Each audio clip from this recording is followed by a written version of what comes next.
औरतें जब खाना बनाए ना तो गाने सुनते हुए ना बनाए। औरतें जब खाना बनाए तो गीबत करते हुए ना बनाए। औरतें जब खाना बनाए तो गाली देते हुए, बच्चों को कोसते हुए ना बनाए। खाना बनाते बनाते दुरूद शरीफ पढ़े। खाना बनाते ना क्या पढ़े? वल्लाह कहता हूं, खाने में वो लज्जत आएगी कि बड़े बड़े मसाले डाल के जो लज्जत नहीं आती ना, वो दुरूद की बरकत से आएगी। क्योंकि एक हदीस है, शहद की मक्खियां जब शहद बनाती है तो बोलो शहद कैसा होता है? कभी खाया? कैसा होता है? मीठा होता है ना।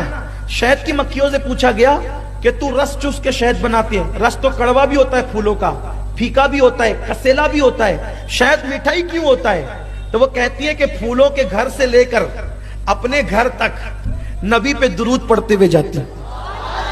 हाय हाय हाय हाय, सुभान अल्लाह।